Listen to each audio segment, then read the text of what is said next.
San Juan streets are filled with people for a 13th straight day. But instead of a demonstration, they're celebrating a collective sigh of relief following Governor Ricardo Rosselló's resignation announcement. Here in New York, a so-called March for Triumph is about to step off any minute at Union Square. That's where Gaby Acevedo is live, and everyone got what they wanted, Gaby. We are indeed at Union Square, where Puerto Rico's March for Triumph is a bit delayed. People are late, and frankly, you can't blame them. They haven't slept in weeks following the protests and every incident happening down on the island. The celebratory rally is coming after 2 weeks of intense protests that led to the resignation of Governor Ricardo Rosselló. Minutes before the stroke of midnight, millions of Puerto Ricans got the news they had been hoping for. Que estaré renunciando al puesto del gobernador. Puerto Rico Governor Ricardo Rosselló is resigning after nearly 2 weeks of protests, some turning violent in the streets of Old San Juan.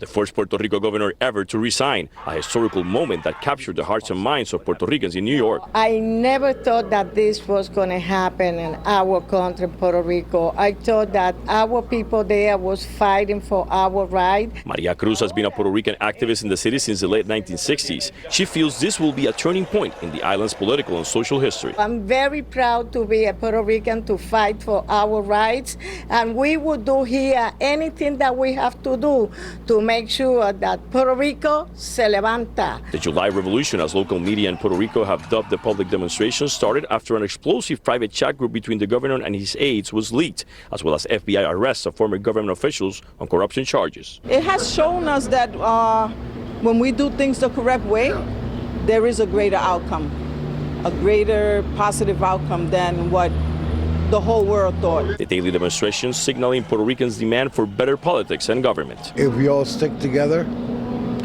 and let the President of the United States know what's going on, we're not second-class citizens. We're humans.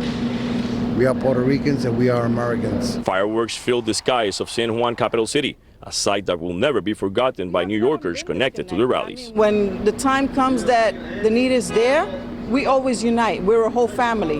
You know, when one is hurting, we all come in to heal. And a fun fact, today is Constitution Day down in Puerto Rico, something that hasn't gone unnoticed in the historical context of these celebratory rallies that people say will continue through tonight here in New York. Reporting live from Union Square, Gaby Acevedo, News 4 New York. Thank you for watching this video from NBC4 New York. You can subscribe by tapping the button below me, and on the left you can see our latest updates, investigations, and digital exclusives. We'll see you next time.